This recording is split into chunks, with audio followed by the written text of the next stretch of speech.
Yo, what up? Welcome to Amen Podcast. My name is Vance Kirkwood. I'm Tyler Streeter. Every relationship issue is rooted in communication. That is a fact.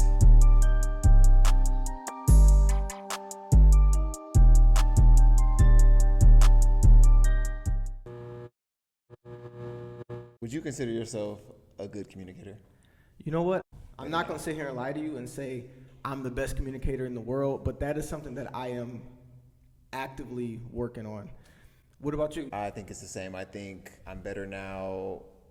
Definitely, there's been progression over the years. So my question for you would be, Vance, now you are 33. 33. You've been married for how long? We hit 10 years June 1st of 2023. 2023. So 10 years in. You got 10 years under your belt.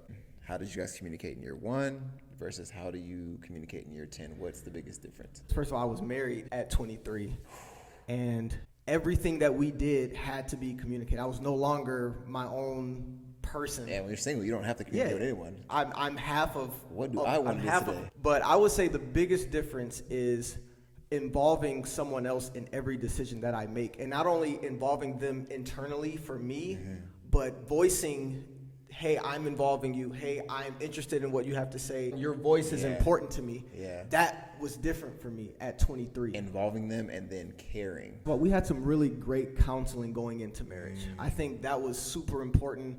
A lot of people miss that counseling part. We had great counselors who was very hard and stern on us when it came to communication. Yeah. So going into marriage, we are conscious that we have to communicate everything, no matter what it is. So over the years, let's say we get to year 10, now sometimes it gets a little too comfortable and we're not as intentional about communicating because I see you every day. I know you're not going nowhere. So exactly. So now it's like, man, as important as it was to us going into marriage, we have to make sure that it's still at the forefront of our mind. Yeah. You sprinkle kids in there, you sprinkle life in there, you sprinkle everything in there. Yeah. And it's like, I don't want to consciously communicate all the time. Yeah. But all the issues that we've had has stemmed from a lack of communication.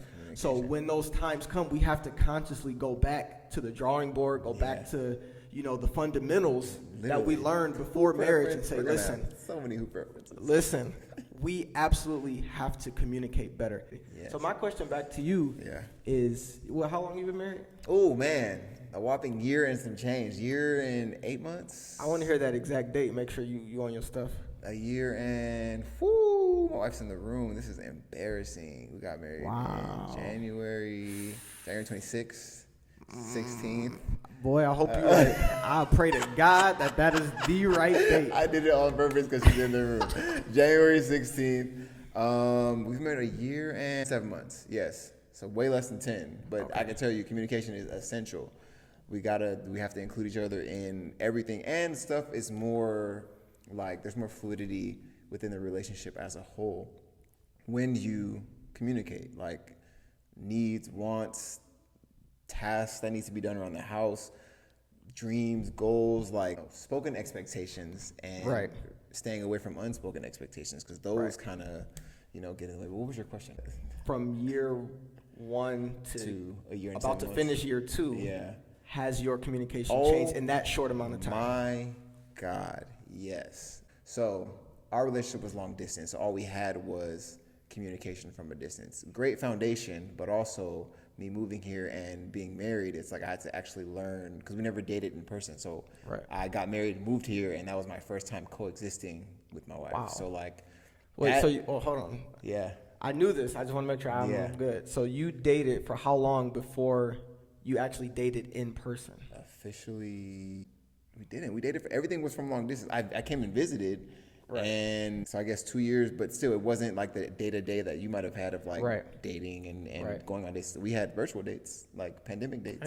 And we still built a solid foundation there. So then fast forward, we get married and I move here and it's like, like this is how it is like day-to-day for real. And getting on each other's nerves with little stuff, little nuances based on our upbringing. Right. It's like, that's annoying to me. I got to communicate in a respectful way that I don't like that. And then Right. vice versa. I would do stuff that I've been doing my whole life, and it gets on her nerves. I'm like, all right, I'll get my drawers off the bathroom floor. Like, that's Right. on me. Yeah. You know, you take a shower, you just, gets my day. And one thing I've learned in marriage is sometimes it's the small things that make a big difference. You know, like the example you just used, getting your drawers off the bathroom floor. In my mind, it seems like so not petty, It's minute. but it's very minute. Yeah.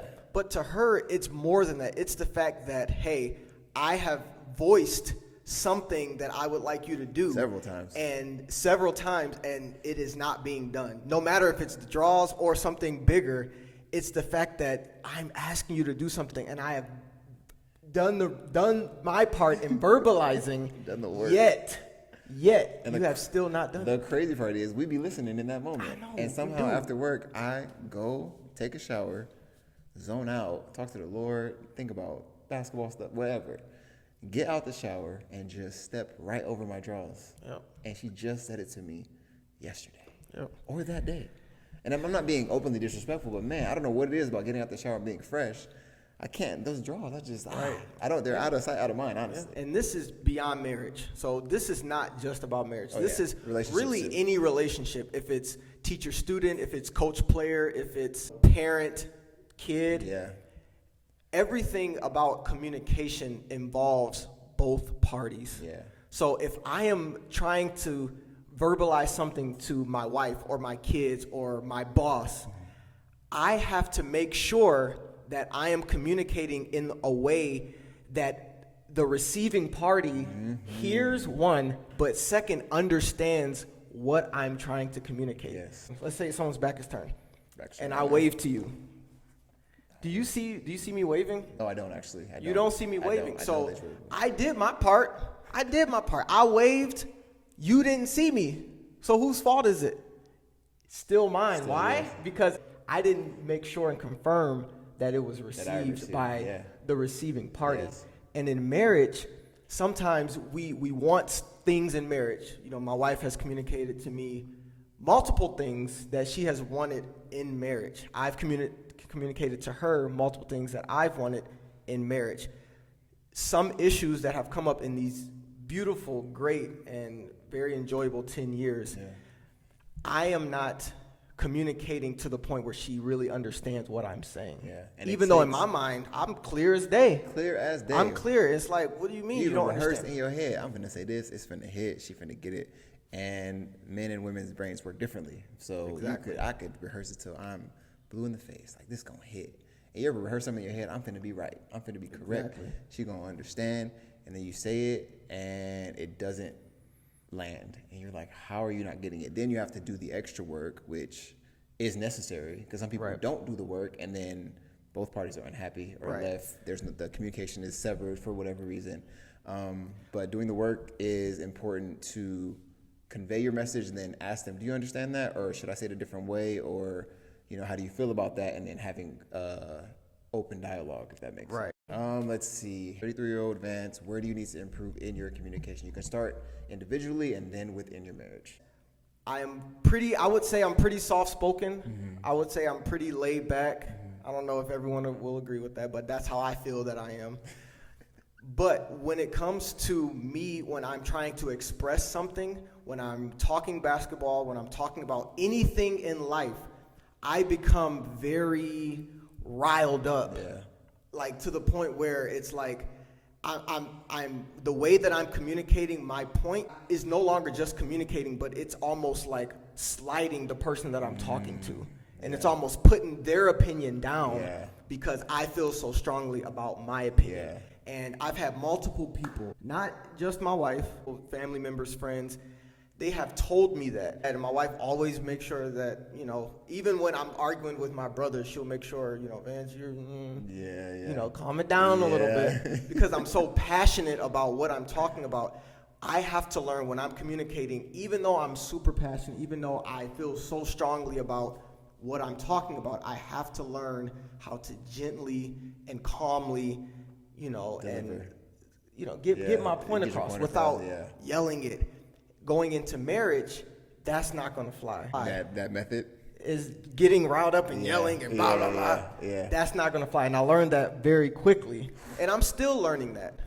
But it's just something about me when I'm getting passionate about something, I have to learn how to communicate in a way where it's still received by the person that I'm talking to. And it's not downplaying what they're talking about.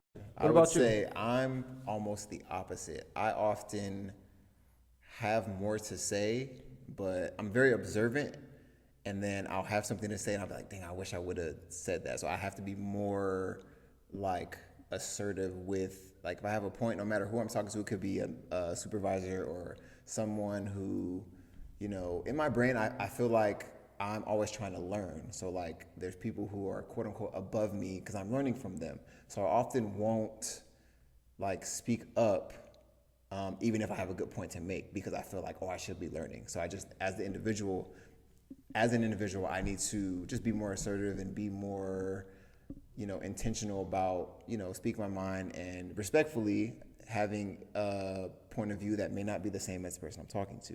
Right. And then within marriage, just understanding that my wife is ever changing. She's ever changing, I'm ever changing, and I have to be willing to do the work to communicate to her effectively by trying to understand who she is now may be different from who she is when she has kids. I still have to do that same work with the same effort to understand and communicate and make sure she understands at whatever stage she's at or version of herself she's at. Right. Yeah.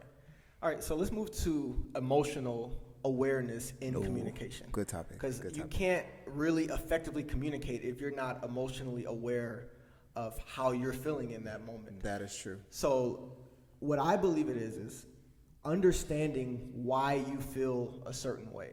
And it's kind of a two-part because it's like, if I think that I'm mad, am I accurate in thinking that I am actually mad? Is my madness, quote unquote, really disguised in sadness or another emotion, or is mad just a comfortable word for me to use? Yeah. And also, if I am mad, why am I mad? Why? You know, and it's how not can you just communicate right. that Exactly. you're mad, so that you don't feel what you're feeling. Because it may not be what I'm looking at right now that makes me feel like this. It could be something that happened in childhood or, you know, last year or last week that is rooted in why I'm feeling the way I'm feeling. So what are your thoughts on emotional awareness in communication? I think you articulated it very well. It's what you feel and why you feel it. So it's very complex but simple. Like if I'm upset, why am I upset? And, you know, sometimes in marriage or in life, in any relationship, there's things that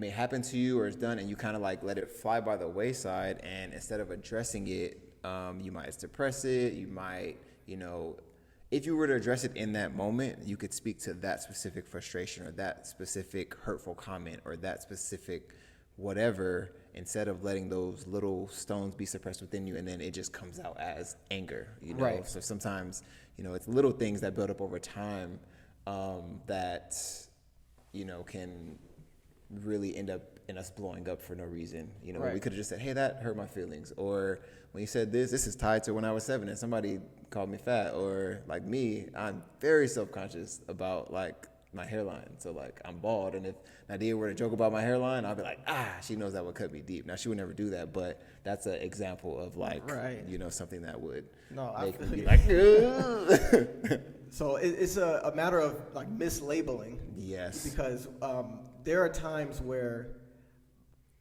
I don't like to admit that my feelings are hurt. I don't like me saying that my feelings are hurt. I feel like it makes me feel kind of weak. Yeah. And I know that's not right, but it makes me feel kind of weak. So when it comes to Essence, my wife, I always tell her, you can't hurt my feelings. Which is not true. Which is not true. That's not true. I just don't want to verbalize that she has the power to hurt my feelings, even though she's my wife. Even though, and she wouldn't really want, like, at the root of her, she wouldn't hurt your feelings like that, but you still, there's something within you that's like, I'm still not going to let it happen, though. Exactly. Like you said, she doesn't do it on purpose, but there are some times where she actually hurt my feelings, and to this day, I have not admitted that. I'm just mad.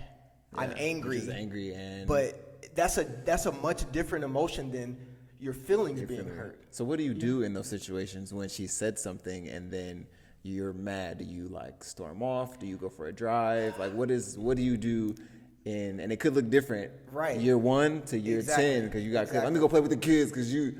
Right. What is it? You know? So that's a great question. Yeah. Now I'm trying my very, very best to really open up a little bit more in verbalizing that, hey, you hurt my feelings. Yeah. And the reason why is because I'm the one that benefits. Yeah. She doesn't want to hurt my feelings. Yeah. It's freedom for you. It's liberality. And pay attention, guys. This can happen in year 10. So you don't have to have it all together from the jump. Year 10, still learning. Actively working on just admitting, hey, Essence, you hurt my feelings. Yeah. And I don't know if I've ever said that. Yeah. But this is the thing. If I tell her she hurts my feelings, it's tugging on her because she loves me, because she doesn't want my feelings to be hurt. Yeah. She's going to treat me differently knowing that my feelings are currently hurt. Yeah. So why not?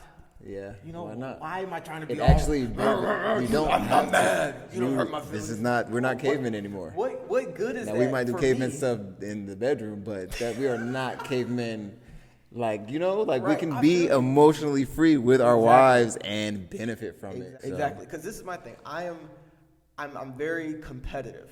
I'm very competitive. Me as well. It has caused so many issues, not in my marriage necessarily, but when it comes to communicating, like, for example, with my siblings. Yeah. When we're talking, when we're arguing, when we're talking sports. Yeah. It's not I want to get my point across. Yeah. It goes well beyond that. It is we're talking, we're both have opposing thoughts, opposing arguments. I want to win this argument. Yeah. So how do you win? That's the thing. In my mind, and this is, I don't know if it's probably very childish. It's very childish. In my mind, it's who can make the other one feel the smallest. You know, and to this day, to this moment, there are things that I have said in arguments with my siblings that are still affecting our relationship today. And I can tell you specific examples. I don't know if it's super necessary, but I remember we were watching the Super Bowl, and one of my siblings, we were debating on if something was a catch or not. Yeah. Simple, very just normal football talk. Yeah. And I was so bent on winning the argument. And all my siblings were there, my parents. I'm like, I'm about to win this. I'm too competitive not to win this argument. So I am literally throwing shots at him almost as a person. Yeah. And that's your sibling. So and you that's my have sibling. the ammo to be like, and when you was 7, you gotta listen. That's why your toe is like that. Like, for no reason. You just throwing shots and it's Super Bowl. But why? Because I don't want people to think that I am, that I didn't win. Yeah. So I'm going to do whatever it takes. Yeah. And when I try to bring that in my relationship, that is a recipe for disaster. Because first of all, there is no competition. Yeah, we are a team. We are one. Yeah. I want nothing more than to see my siblings, my family, my wife, my kids, my friends. Yeah. I want to see everybody win. I think love is being willing to do the work for each relationship that you're communicating in. So essence. Now with your brother it might be different. With your sons it might be different. Right. With your daughter it might be different. Right. With your pastor it might be different. With anybody it's going to be different. So it's like being willing to do the work, and it might be some points where it gets kind of spicy in there, but also refraining from like belittling them or taking jabs at them for the sake of winning. So being able to articulate, and then if they say something that hurts your feelings, you got to be like, oh, that kind of hurt, as opposed to not doing it because you don't want to lose or whatever. Exactly, and I think that is the biggest part. And when I do hurt someone's feelings, or if I do get my feelings hurt, even though it's disguised as being mad, remember, I have to communicate that. Yeah.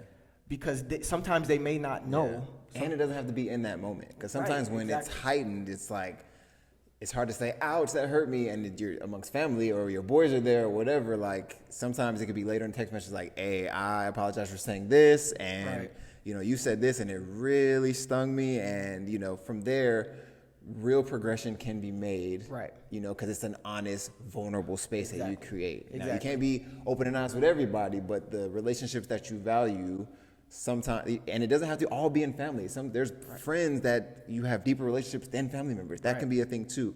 where you place your value is where you have to do the work. Exactly. You know, and where you have to understand them and communicate and, you know, really be willing to, just like I said earlier, understanding the different versions of my wife. Well, your siblings, your friends, they change too. So it's like you choose who you put the time into and who you're vulnerable with, and that will result in optimal communication. That's true. If you're switching or improving your communication with a certain party, that's showing that you care enough about them to do that.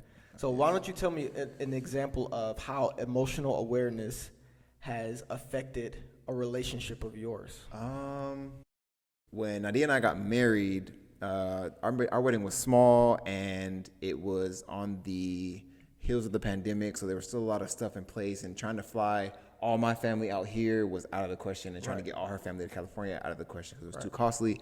So what we did was we had a quick wedding and a very small wedding, very intimate, and we sent out announcements to my family in California, so that way it was an even playing field. Everyone found out and was like surprised all at the same time. Okay. So I thought like I was being considerate and like, you know, so we sent the announcements to my family, and naturally, like I have a group chat with my cousin, so I was expecting like, oh, congratulations. Even if they didn't understand and we did it kind of a different way, I was expecting like congratulations. And I got that from some, and then others were actually like upset and, you know, Upset that they didn't get invited or weren't there to Michigan share the for moment. wedding? Yeah, Okay. and you know, I explained, we had a group FaceTime, and I explained it, and I had to first articulate that like I was kind of hurt by the reception. I thought I was doing the best that I could in the moment to make sure that, like I said, everyone was on an equal playing field, because I can't have two cousins come, and because then that's gonna mess up the relationship with my other cousins who I love. I mean, I talk to them a lot, but I still love you. So if everybody gets a surprise announcement, then everyone found out at the same time, and that's Makes just what sense it to me. is. It made sense to me too, but even in having my stance on it and they had their stance on it, I was able to articulate, hey, this is why I did this. And I was trying to actually, because I know you and I know you guys will all want to be there, I was trying to be considerate of everyone's feelings.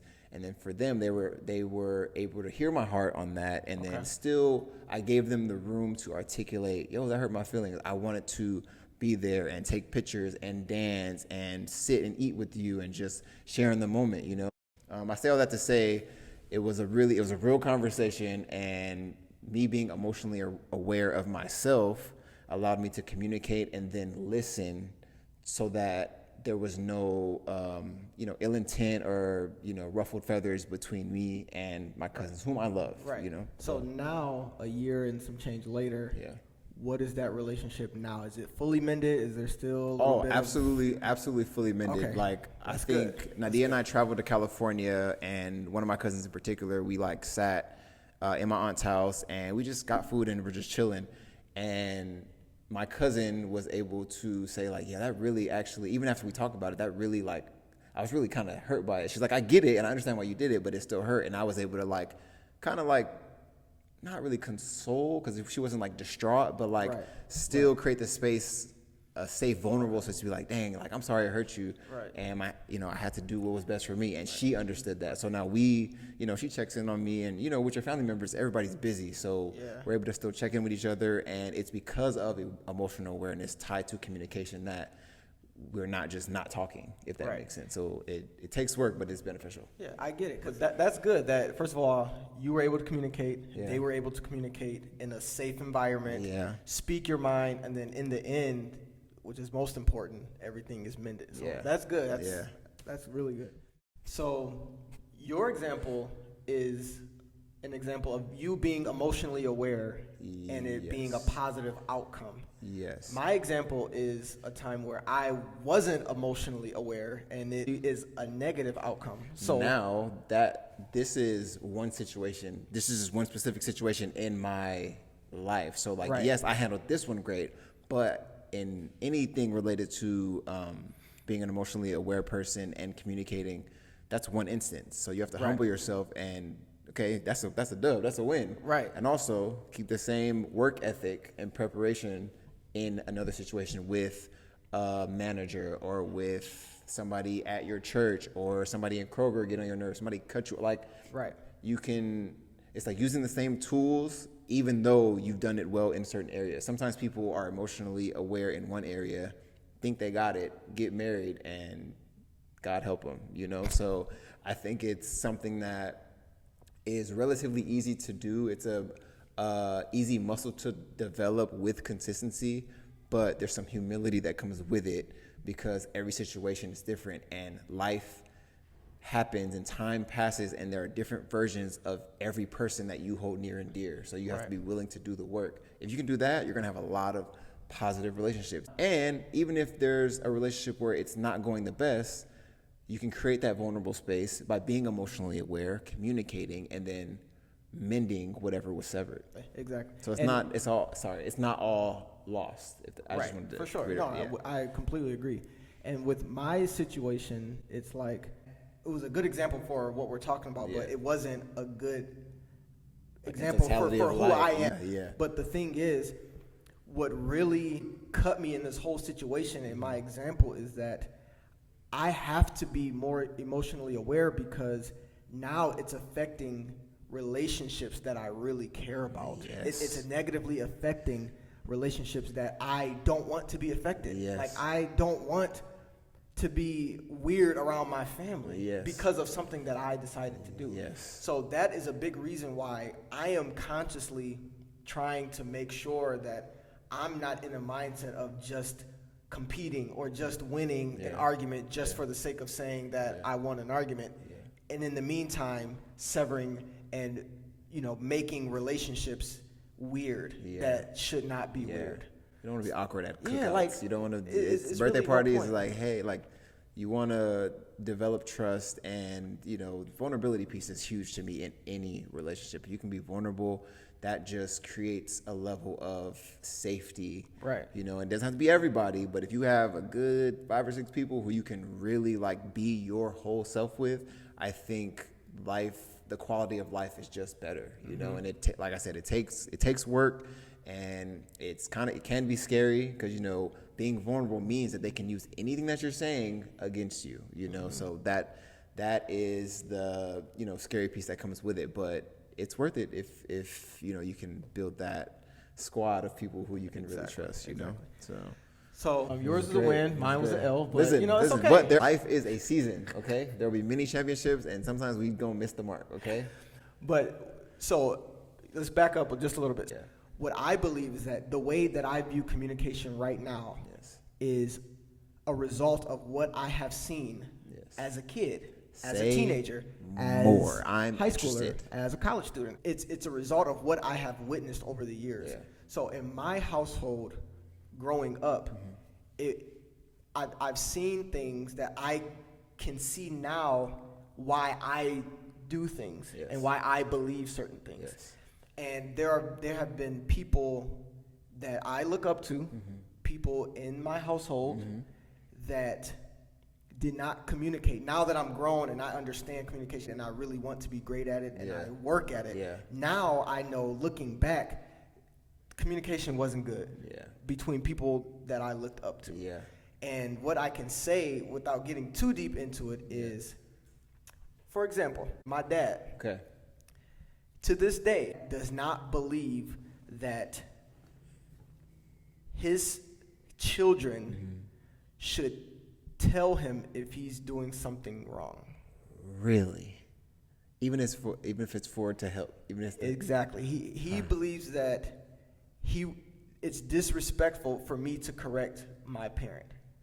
That's an old school way of thinking. Like, some people think like that, but me, as someone who actively practices good communication, that doesn't always mesh well with who I am today. Yeah. But that's what I saw growing up. Yeah. So it's really hard to kind of balance, okay, man, I want the best for you. Yeah. Like, I'm not correcting you. Yes, I'm your son. Yeah. You're my dad. Yeah. I don't want to ever disrespect you. Yeah. And I'm not trying to disrespect you. And I truly don't believe that I am. Yeah. However, when it comes to me wanting the best for you, there are some things that I cannot hold my tongue about. Yeah. And the biggest issue in all of this is that he grew up like that with his dad. Yeah. So That's all he knows. That's all he knows. Yeah. So to this day, my dad comes to me about my grandpa, Yeah.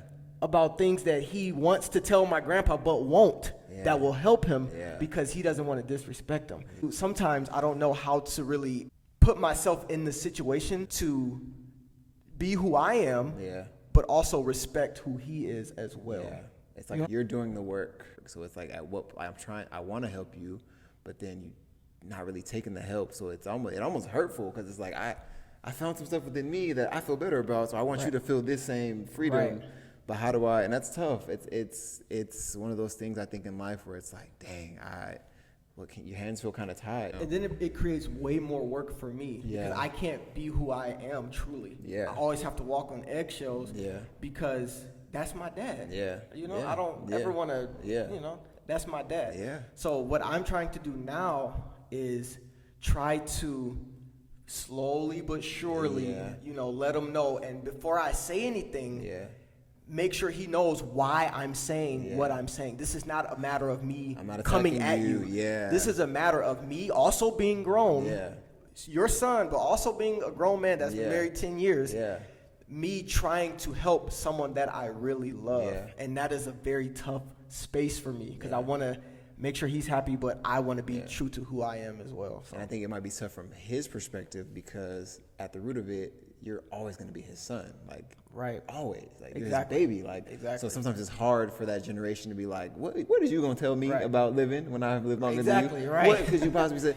Daddy. I've lived a long time I've also as lived well. too. Like, I I'm have also different experience than you. Yes. I've experienced things that you won't ever experience. Won't ever. Yeah. You know? And even though I'm younger. It's tough. There's someone in my family. Actually, there's two different instances, but there's somebody in my family who, since I was a kid, they were never able. Like, if anybody told them anything to help them, like they just wouldn't.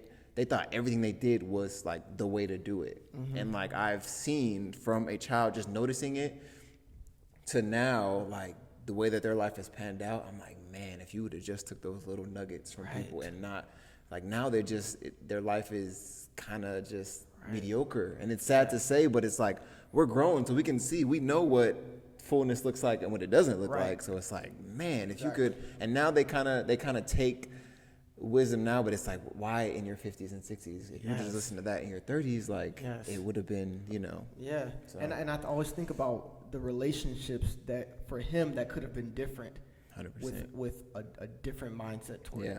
Yeah, that's just what I think about. Yeah. So, you want to know one thing that has helped me in this communication? I want to know two things if you got it. I can tell you one. The relationship, the communication between my in-laws has really changed the game for me. How so? So whenever there is an issue, and in families, especially families that work in business together, we see each other all the time, we're always together. We have kids. Parenting styles are different. There is conflict sometimes. As close as we are, as much as we love each other, it's almost inevitable that there is some conflict sometimes. What kind of family has no conflict? But this is the difference. When there is conflict, it is nipped in the bud immediately. Sure. And that is something that is so amazing to me. There was a specific time where me, my wife, and her brother, and his wife, we had a disagreement. I wouldn't say small, but it was a disagreement. And it was a disagreement that's like, was very heavy on me and my wife's heart, like very heavy. And I'm sure it was heavy on my brother-in-law and his wife's heart as well. Absolutely. But we're so close, and we don't ever want to hurt each other at all. But we had a meeting the next day. Closed the door. For sure. We had a mediator. And I'm telling you, everything was resolved, and there was no feelings that remained after we left that meeting. That would have taken, and I'm just being very honest with you, in other families, I won't say my family, I ain't put us out there, but in other families, that's a 10-year drought. That's a lifetime of ruined relationships. A lifetime. With my in-laws, it was done like that. And there was no talk about it. There was things in place to prevent it from happening. Yeah. We spoke our minds, and we listened, and we responded, Yeah. and we took it in, and we had a heart to heart, and we understood, and we listened to hear and understand, not listen to respond. Yeah. And almost immediately it was nipped in the bud. Yeah. That is probably the most effective communication I've ever been a part of. I was gonna say that's the most ever. That is, so I'm sure in that room there was some emotional awareness, there was communication. You guys were brilliant enough to have a mediator to, keep everyone cool. Somebody can have the mic, they can speak, and then the other couple can have the mic, they can speak, and there's real resolution. And now from that, you can now pass that same strategy, if you will, to the next generation, to your kids. Exactly. And now you guys are changing the game and developing positive emotional awareness that will carry on through generations. So this is the thing.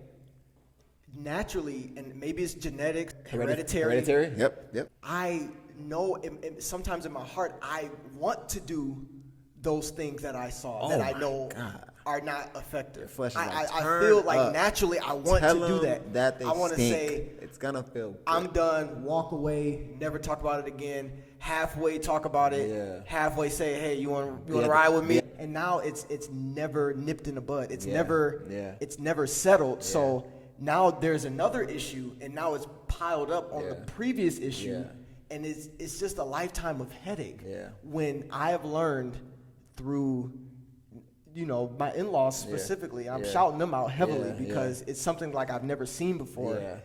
That is, in my opinion, the correct way to do it. Sure. And you're vulnerable. For sure. It's uncomfortable. You don't want to do it. Before we went into the meeting, me and my wife was like, I don't want to do this. Do you want to go? This is literally the last thing in life I want to do. We can go get tattoos. We can go get ear piercings, something other than this. I don't want to do this at all. But when we went in and when we came out, I was like, I'm so glad. Boy, that sleep that night must have been great. It was. So my last question for you is, so you don't have kids yet? I don't. But you're planning on it? For sure.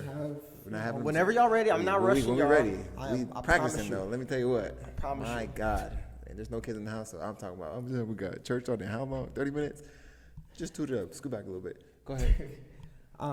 So my question to you is, what is one of the most important things regarding communication that you will pass down, to the next generation, to break curses and break generational things that you may naturally feel? What is something that you're going to pass down to your next generation? I think the humility piece. So like, no matter how good you get, that version of your partner, your spouse, your coworker, if you value them and want the relationship to be lifelong, you're going to get different versions of them, and you have to be willing to do the work. And even if you nail it the first 5 times, okay, for that 6th version of that person, you got to be willing to start from square one. And like, even if you think still do the work, still operate from a space of, communicating and then making sure they understand what you said, and then leaving yourself open for them to ask questions. Or if you bump heads and they do hurt your feelings, because it's a vulnerable space that you've created over time, even if you guys been good for 10 years and they say something in that 11th year that really, really hurts you, you got to be comfortable enough in that moment to say, you know what, that really cut me deep. And, I don't want that for us. So if we could just not say those things, I'll be careful for what I say. We were both in the heat, whatever, it's right. The humility piece of like, no matter how good you get, always continue to do the work. Keep that same work ethic, that same want to have strong relationships, with whomever you choose in your life, right. So humility. That's beautiful. What about you? Man. What do you want to pass on? So what I am trying to pass down to I have 3 kids, but my son specifically, who is the most aware of his emotions at this moment at 5 years old. Yeah. Letting him know, because he cries. My son cries a lot. It's fine. I wouldn't say a lot.